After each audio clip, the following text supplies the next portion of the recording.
आइए हम स्वस्थ कलीसिया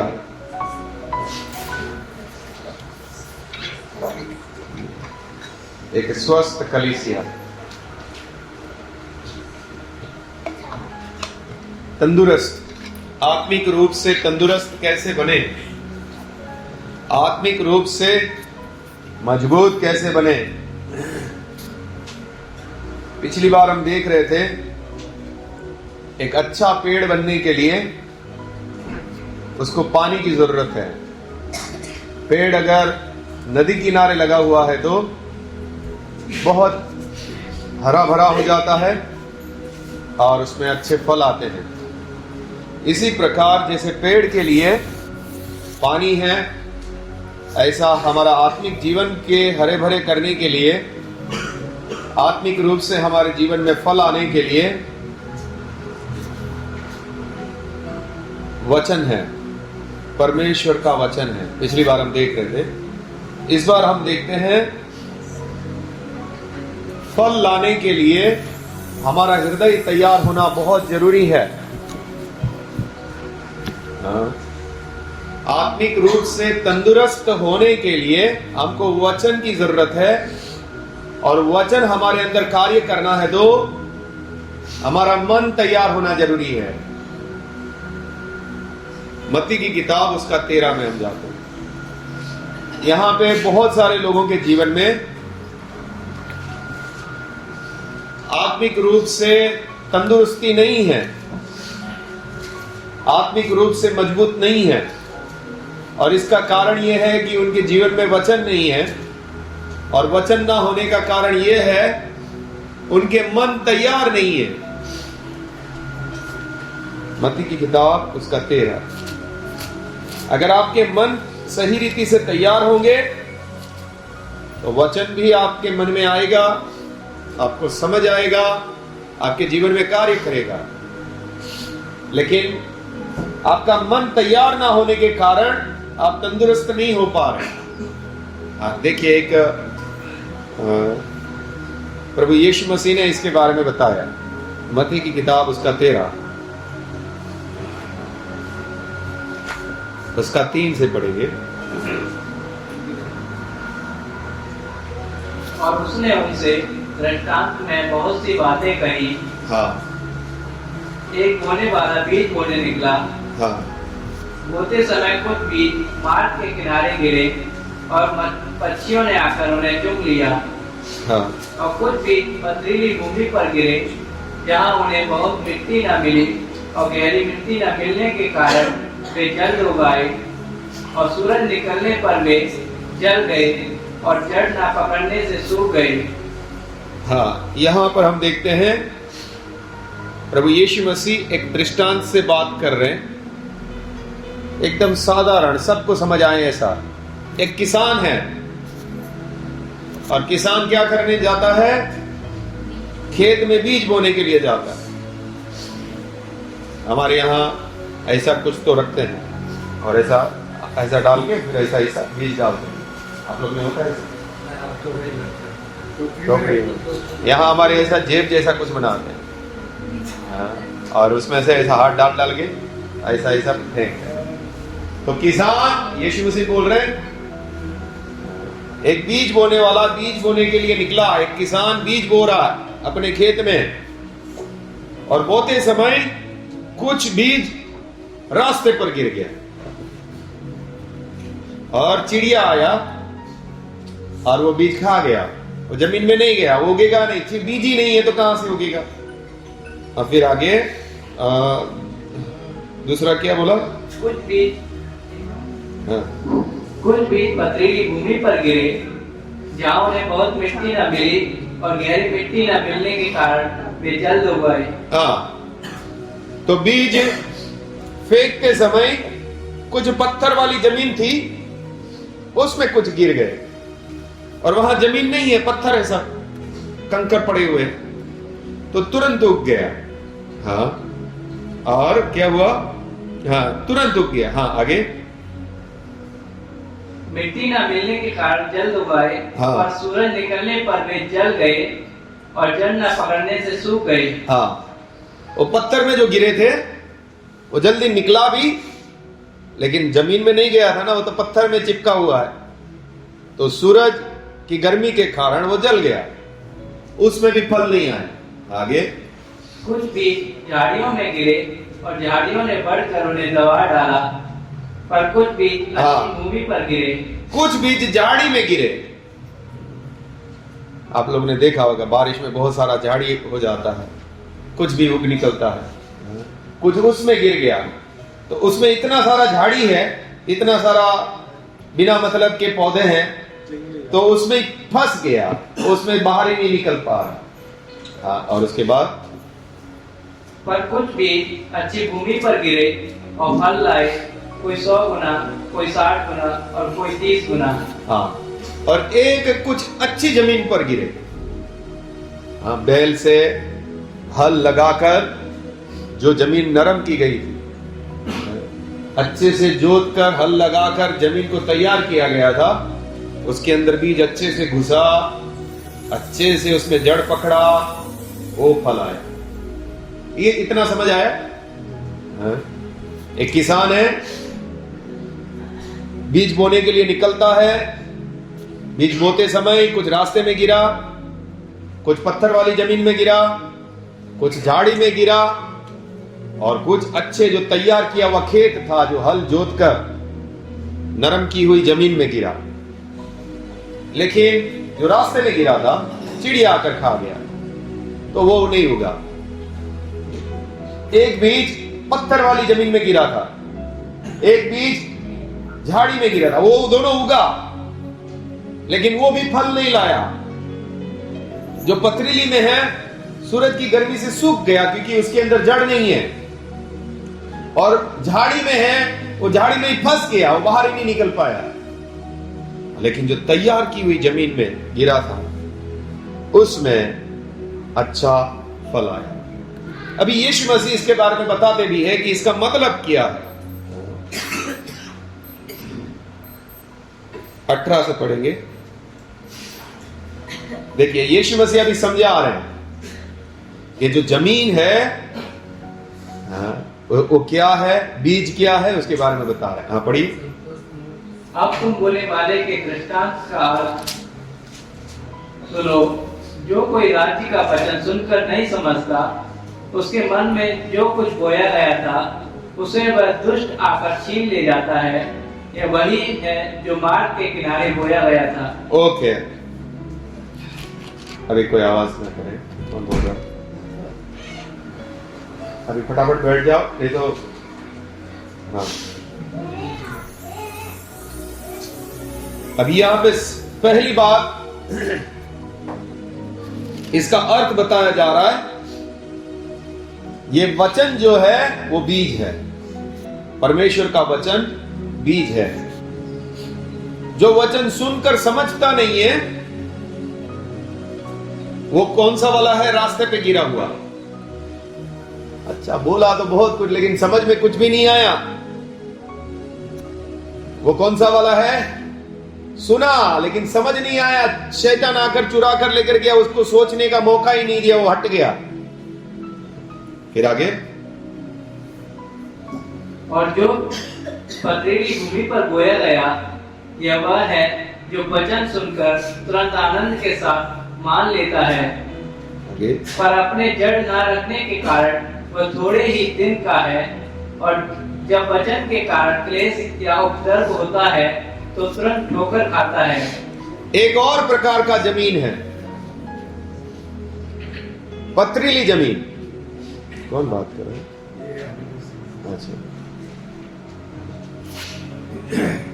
एक और प्रकार की जमीन है, पथरीली जमीन। ये पथरीली जमीन कौन सी वाली है? जमीन मतलब तुम्हारा मन। तुमने मन तैयार किया हुआ नहीं है, अच्छे से प्रभु के मार्ग के लिए समर्पण किया हुआ नहीं है। ये वाला मन जो है वो तुरंत मान लिया, लेकिन जब तकलीफें आना चालू हो गया तो बोल रहा है इसमें नहीं खड़ा हो पाएगा। उसने भी अपने मन को ठीक से तैयार नहीं किया था, पथरीली जमीन वाला। तकलीफों में घबरा गया, सूरज की जब गर्मी लगी तो जड़ नहीं है, अच्छे से उसने अपने मन को तैयार नहीं किया प्रभु के मार्ग में चलने के लिए, और वो भी फल नहीं लाया। वचन के लिए उस व्यक्ति ने भी अपने हृदय को तैयार नहीं किया। आगे बढ़ेंगे। और एक है, देखिए, जो झाड़ियों में बोया गया, यह वह है जो वचन को सुनता है, पर इस संसार की चिंता और धन का धोखा वचन को दबाता है और वह फल नहीं लाता। एक और प्रकार का मन है, इसमें भी फल नहीं आता। चिंता और धन का लालच। लूका 8 में भी पढ़ेंगे, यही बात लिखी है। लूका 8 इसका 14 पढ़िए।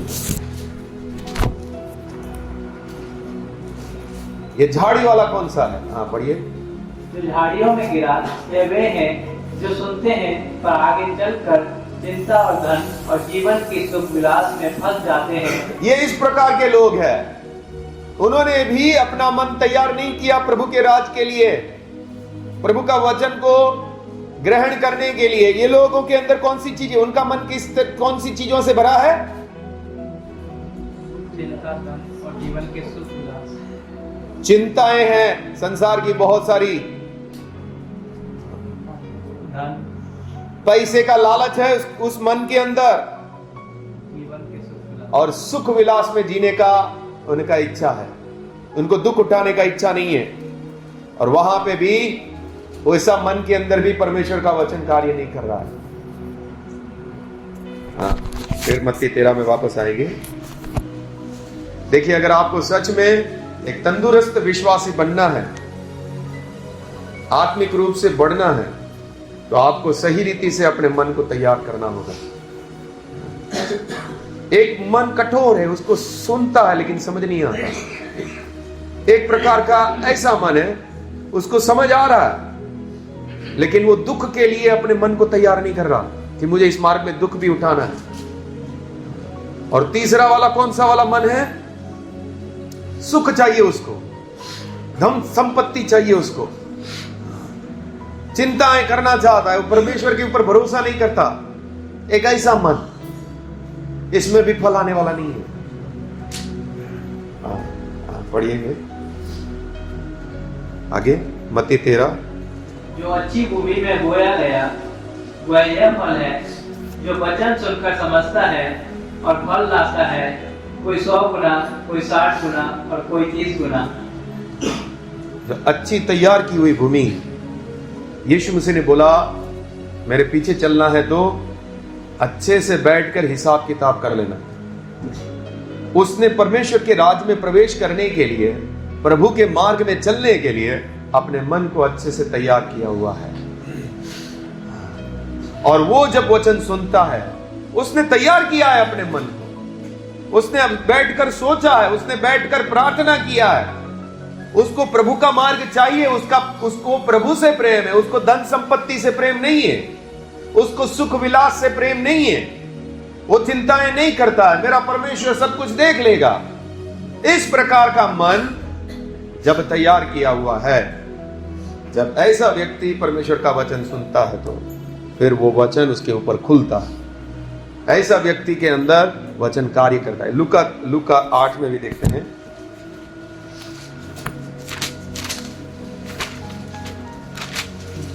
पंद्रह पढ़ेंगे। और अच्छी भूमि में के वे हैं, अच्छी भूमि के वे हैं जो वचन सुनकर भले और उत्तम मन में संभाले रहते हैं। वचन सुनकर कैसे मन में संभाले रहते हैं? मन कैसा है उनका? हाँ, कैसा मन है? भला और उत्तम मन है, तैयार किया हुआ मन है। वो चिंता नहीं करना चाहता, वो पूरा परमेश्वर के ऊपर भरोसा करके चलने वाला मन है। उसने धन संपत्ति को त्यागा हुआ है, वो धन संपत्ति को सही से उपयोग करना चाहता है। वो सुख विलास के लिए नहीं जीता, वो क्रूस उठाकर दुख निंदाओं को सहने के लिए उसने अपना मन तैयार किया हुआ है।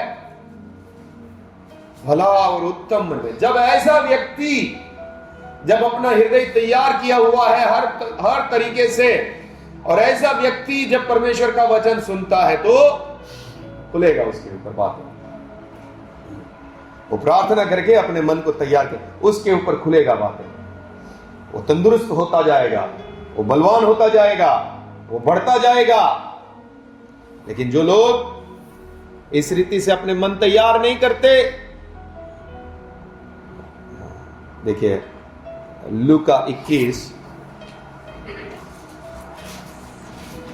उसका 34।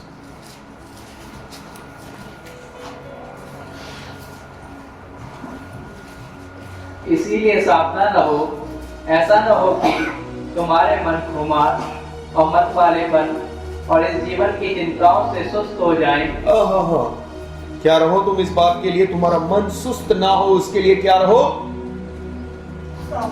सावधान रहो। इसमें से कई लोगों का मन सुस्त हो गया है। क्यों सुस्त हो गया है? चिंताएं हैं। मुझे भाई वो अभी लोन लिया हुआ है, उसका वो सब भरने का है, अब मुझे वो सब चिंताएं भरनी पड़ेगी। इसका ये करना है, उसका वो करना है, इसका ये करना है, उसका ये करना है। क्या पड़ा है?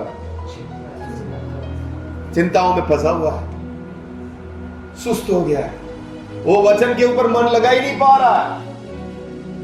इसके लिए कभी भी किसी से उधार मत लो। जितना जैसा चल रहा है उसमें ही चलो। आपका मन कैसा हो जाएगा, बाकी चीजों में फंस जाएगा। आपको शैतान कैसे ना कैसे आपको फंसाने के लिए उलझा रहेगा। भाई जो दाल रोटी मिलेगा उसमें चलाएंगे। हमको कोई टेंशन नहीं चाहिए, हमको वचन में चलने के लिए अपने आप को समर्पित रखना है। उलझा देगा शैतान आप लोगों को, चिंताओं में फंसा देगा आप लोगों को। फिर कहां आपको वचन समझ में आने वाला है? 1000 बातें दुनिया की पड़ी हुई है, इधर चिंता पड़ी हुई है। बीसी भरना है। अभी ये दूसरा एक टेंशन है भाई तुम लोगों का, बीसी का। बीसी भरना है, प्रार्थना छोड़ो, बीसी भरना है।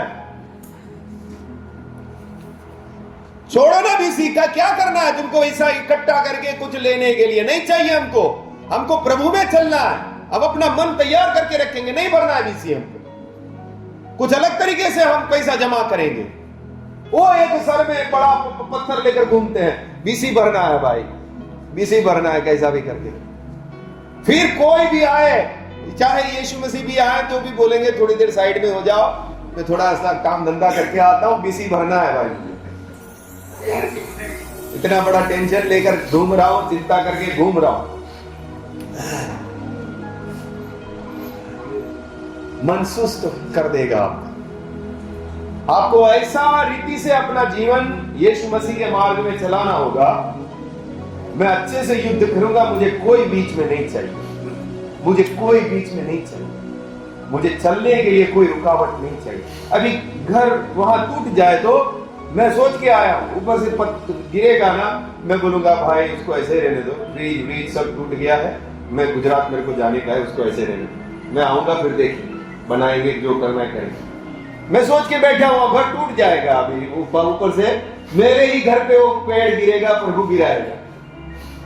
मैं सोच के बैठा हूं, और वो फ्रिज अभी नया लिया है, सब टूट जाने दो, मुझे कोई परवाह नहीं है, मैं जाऊंगा गुजरात, मुझे कोई नहीं रोक सकेगा। मैं प्रभु को बोला, मैं प्रभु को ये नहीं बोला मेरे घर के ऊपर पेड़ नहीं पड़ने देना। मैं बोला प्रभु, सुबह सुबह वो लोग मुझे टेंशन दे रहे थे कि वो बोल रहे इधर खड़ा रहना पड़ेगा। मैं बोला मैं खड़ा नहीं रहूंगा, मेरी प्रार्थना है तो मैं नहीं रह सकता। बोले वो लोग बोल रहे थे उससे गिरेगा। मैं बोला जो हो, मैं नहीं रह सकता।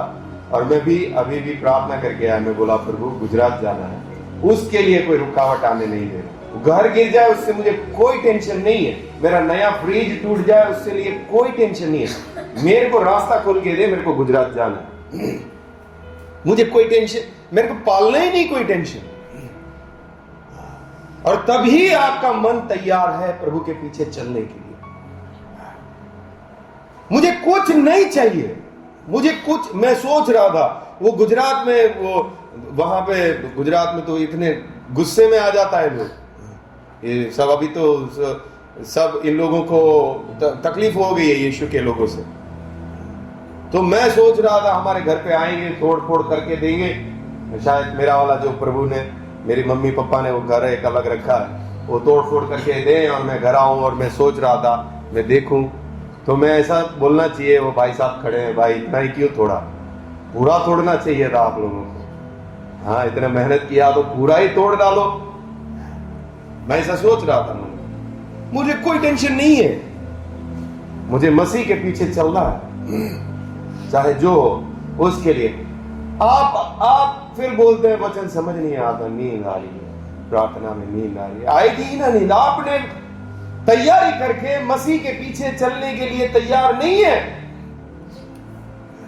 यहां पे लिखा है फल नहीं आया, मन तैयार नहीं है, मन खुमार से भरे हुए हैं, चिंताओं से भरे हुए हैं।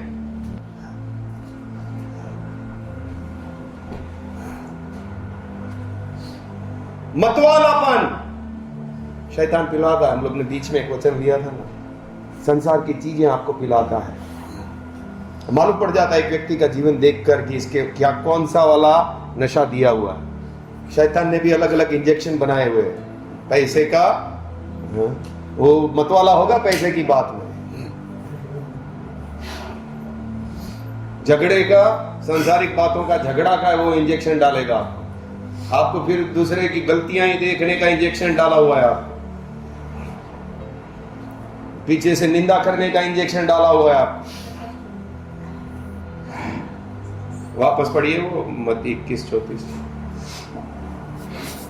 इसीलिए सावधान रहो, ऐसा ना हो कि तुम्हारे मन खुमार और मतवालेपन और इस जीवन की चिंताओं से सुस्त हो जाए। ये सब चीज से तुम्हारा मन सुस्त हो गया।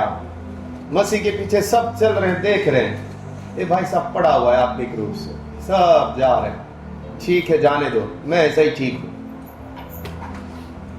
सब आगे बढ़ रहे हैं, सब योद्धा की तरह आगे बढ़ रहे हैं, मैं ऐसा ही पड़ा हुआ हूं और मैं देख रहा हूं। और देखने से मुझे खुशी नहीं हो रही है, जलन हो रही है, क्योंकि जलन होगी। सुस्त हो गया, मन के लिए सावधान नहीं है, मसीह जीवन के लिए। और फिर आप भटक जाएंगे तो गलती किसकी? हाँ, आप भटक गए तो आप गलती किसकी इसमें? बीसी का पत्थर लेकर घूम रहे थे, लोन के लेकर चिंताओं का बोझ लेकर घूम रहे थे। हमें मसीह के पीछे चलना है तो हमको पूरी रीति से अपने मन को तैयार करना होगा। हमें कोई बोझ नहीं चाहिए, हमको इस धरती पे कुछ मिले ना मिले, लेकिन जब मुझे देखा जाए तो देखा जाए कि हाँ, ये एक आत्मिक व्यक्ति बना है, एक आत्मिक जवान व्यक्ति बना है। इसमें ज्यादातर बच्चे हैं आत्मिक रूप से। शैतान कुछ बात मन में डाल देता है, आप समझ नहीं पाते, मैं परेशान हो जाता। बच्चे हैं आप आत्मिक रूप से, क्यों नहीं बढ़ पा रहे? क्यों वचन आपके अंदर कार्य नहीं कर पा रहा? मन तैयार नहीं है, सुस्त हो गया, हर बात के लिए तैयार है। आप जो बोलो प्रभु तैयार है हम करने, हमको सिर्फ बताओ, हमको सिर्फ सिखाओ और हम करेंगे। वो है मन तैयार किया हुआ व्यक्ति। सोचेंगे, 1 साल के बाद जवाब देंगे, प्रभु तेरी इच्छा करनी है कि नहीं करनी है।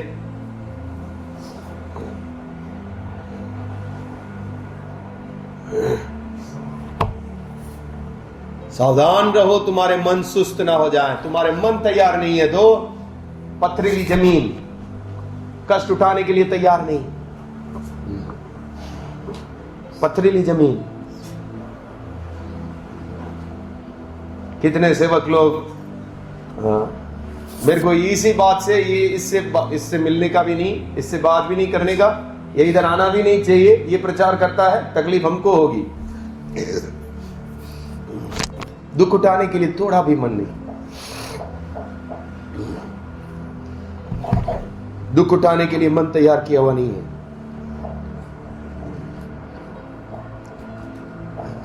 यिर्मयाह 4 उसका 3 और 4, इसको क्या हो गया, क्यों नहीं करूंगा?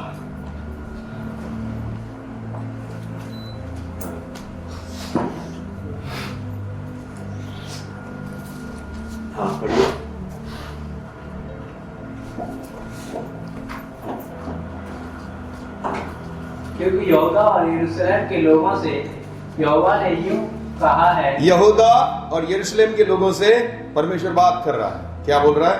अपनी पड़ती भूमि को जोतो और कटीले झाड़ों में बीज मत बो। हे यहूदा के लोगों और यरूशलेम के निवासियों, पड़ती भूमि, कठोर भूमि, तो बहुत टाइम से हल नहीं चलाया है तो कैसी हो जाती है जमीन? कड़क हो जाती है। तो तक पड़ती भूमि को जोतो, इसमें हल लगाओ और कटीले पेड़ों के बीच में मत बो। हाँ, आगे। हे यहूदा के लोगों और यरूशलेम के निवासियों, यहोवा के लिए अपना खतना करो। हाँ, अपना मन का खतना करो, नहीं तो तुम्हारे बुरे कामों के कारण मेरा क्रोध आग के समान भड़केगा और ऐसा होगा कि कोई उसे बुझा ना सकेगा।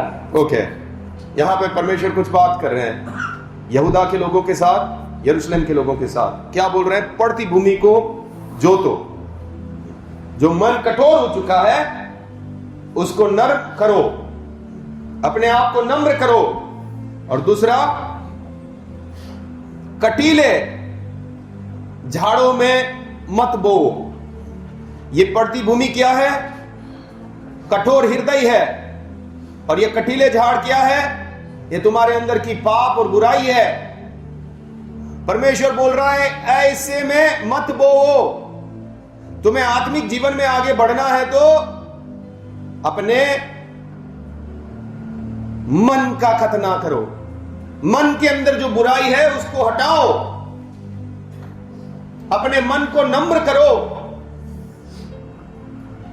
अपने मन का खतना करो, तुम्हारे बुरे कामों को दूर करो, तब तुम्हारा आत्मिक जीवन बढ़ेगा। मन का खतना करना, जैसे शरीर का खतना होता है ऐसा मन का खतना। मन का खतना ये होता है उसमें से बुराई को काट कर अलग किया, अपने आप को परमेश्वर के सामने नम्र किया, अपने आप को सही किया, अपने आप को परमेश्वर के सामने नम्र किया, परमेश्वर के सामने प्रार्थना में पश्चाताप कर रहा है, रो रहा है, अपने आप को नम्र कर रहा है। मैं प्रभु तेरी इच्छा में चलने के लिए मुझे सहायता कर, मेरे जीवन को तू तैयार कर। परमेश्वर के सामने इंतजार करने वाले लोग, मुझे तेरी इच्छा में चलना है, मुझे तेरी इच्छा पूरी करना है, मुझे सहायता कर प्रभु, मुझे सहायता कर प्रभु, मेरे मन को तैयार करना है प्रभु। मुझे इस संसार में कुछ मिले ना मिले, आप लोग ये संसार की चीजों के पीछे आत्मिक धन को गवा रहे हैं। संसार आपको शैतान उलझा रहा है, आपके हाथ से कीमती चीजें लेकर आपको संसार की चीजें दे रहा है,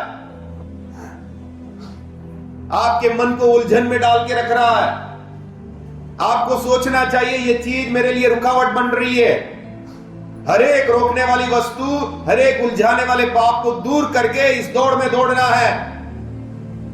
जो चीज मुझे रोक रही है, जो चीज मेरे मन को,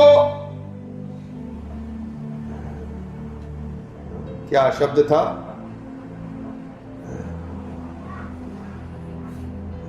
खुमार और मतवाला बना रहा है, उस चीज को मुझे हटाना है।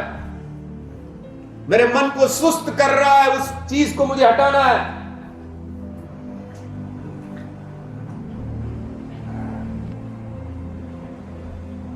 मुझे मेरे मन को तैयार करना है। शैतान लड़ेगा, बहुत शक्ति से लड़ेगा हमको यही संसार की चीजों में उलझन में डाल के रखने के लिए, इसी चीजों की चिंता में पड़े रहने के लिए। अभी आप किसी को तकलीफ देते हैं, आपके मन के अंदर कोई बुराई है, इसकी वजह से आप किसी को तकलीफ देते हैं, फिर जो तकलीफ खड़ी होती है, और एक है कुछ भी हो जाए आप तकलीफ सहन करते हैं। कौन सा वाला हमको करना चाहिए? आप जब सहन करते हैं ना, तो आपके मन के अंदर शांति है, मेरी वजह से कोई गड़बड़ी नहीं हो रही है। आपके मन के अंदर शांति है, आप परमेश्वर के सामने सही है, आपका मन सही है, लेकिन आपकी वजह से गड़बड़ियां हो रही है। आपका मन के भी, आपका विवेक आपको दोष देगा, तेरी वजह से ये सब हो रहा।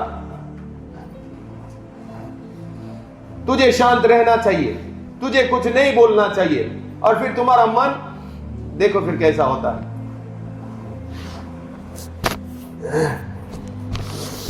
सहने वाला मन, झुका हुआ मन, तकलीफ उठाने वाला मन, ऐसा मन, मुझे छुआ क्यों, अब मैं तुमको छोड़ने वाला नहीं।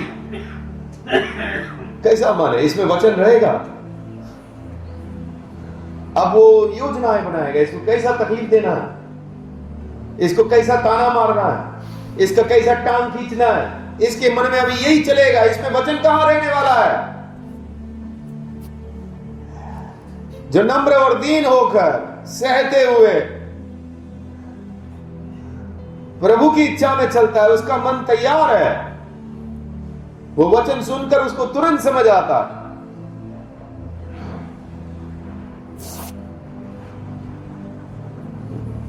अपनी पड़ती भूमि को जोतो, अपने मन तैयार करो, अपने मन से पाप और बुराई को दूर करो, उसका खतना करो अपने मन का। कटीले झाड़ को हटाओ, जो भी आपको वचन में बढ़ने से रोकता है, उन कटीली चीजों को हटाओ,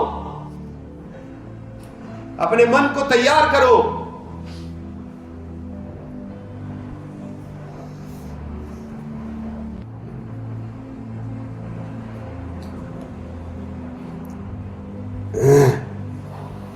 हम सबको एक ही जीवन मिला है,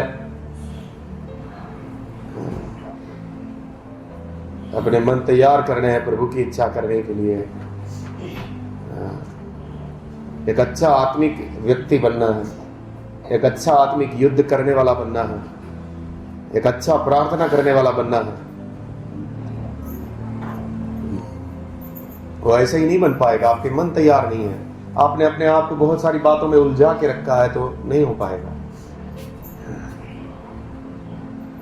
होशे की किताब 10, 12 और 13। होशे 10, 12, 13। अभी मैं वो बात बता रहा हूं, जो तुम बोओगे वो तुम काटोगे।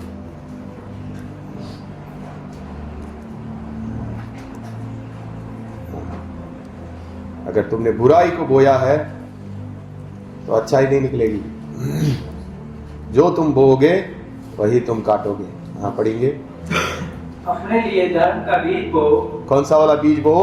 धर्म का बीज बो। हाँ, धार्मिकता का अगर जीवन जियोगे तो आगे तब करुणा के अनुसार खेत काटने पाओगे। तब परमेश्वर का प्रेम भी आपके ऊपर होगा, परमेश्वर की दया भी आपके ऊपर होगी। कब? जब तुम धर्म का बीज बोना, यानी अगर तुम धर्म के अनुसार चलोगे, धार्मिकता का जीवन बिताओगे, जो सही है वही करोगे, तो परमेश्वर का प्रेम आपके लिए होगा, उसकी कटनी आपको मिलेगी। आगे, अपनी पड़ती भूमि को जोतो। देखो, अभी यहोवा के पीछे हो लेने का समय है। हाँ, कि वह आए और तुम्हारे ऊपर उद्धार बरसाए। हाँ, अभी कौन सा समय है? यहोवा के पीछे हो लेने का समय है। वो आए और उद्धार बरसाए। अपनी पड़ती भूमि को जोतो। धर्म के बीज बोना है हमको, हमें धर्मी जीवन जीना है, हमें हर प्रकार की गलत जीवन से दूर रहना है। अभी समय है परमेश्वर के पीछे चलने का। हाँ, फिर आगे, तुमने दुष्टता के लिए हल जोता और अन्याय का खेत काटा है, और तुमने धोखे का फल खाया है। देखो, अगर तुम दुष्टता रखोगे अपने जीवन में, दुष्टता का हल जोतना यानी दुष्टता का बीज बोना। अगर आप अपने जीवन में दुष्टता रखोगे तो फल भी कैसा कटेगा? धोखे का। तुम खुद ही अपने साथ, अपने आप के लिए, अपने आप को धोखा दे रहे हो। आगे, हाँ, अय्यूब 4 का 8 पढ़ेंगे।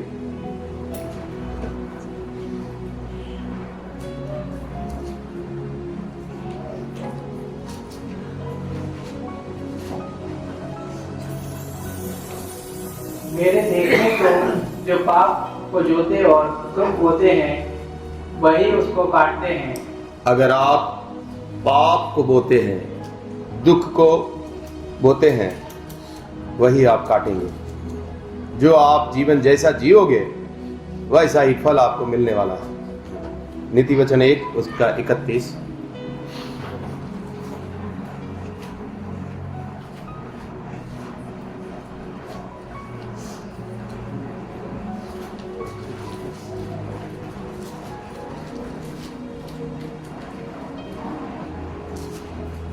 इसलिए वे अपनी करनी का फल आप भोगेंगे और अपनी युक्तियों के फल से आगा जाएंगे।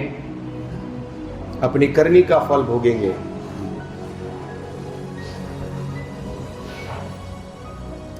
अगर आप धार्मिकता के बीज बोते हैं, यानी धार्मिकता का जीवन जीते हैं, तो परमेश्वर की आशीष और परमेश्वर का प्रेम का फसल आपको मिलेगा। लेकिन अगर आप दुष्टता के लिए हल जोतते हैं, बुराई में जीवन बिताते हैं, तो आप उस वैसा फल काटेंगे। जो आप बोएंगे वो आप काटेंगे। गलातियों 6 उसका 7 और 8।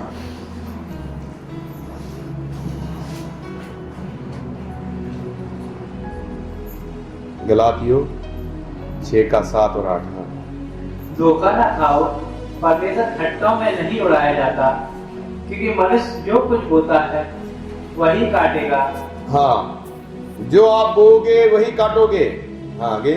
क्योंकि जो अपने शरीर के लिए बोता है वह शरीर के द्वारा विनाश की कटनी काटेगा, और जो आत्मा के लिए बोता है वह आत्मा के द्वारा अनंत जीवन की कटनी काटेगा। ओके, यहाँ पर एक सिद्धांत है। जो शरीर के लिए बोता है, यानी कि अगर आप शरीर की इच्छाओं को पूरा करने के लिए जीवन बिताते हैं, आपकी शरीर की बुरी इच्छाओं के ऊपर आप ध्यान नहीं देते हैं, तो विनाश की कटनी, वहां पे विनाश के लिए जो शब्द इस्तेमाल किया गया है वो है सड़न। अपने चरित्र को आप खराब करोगे।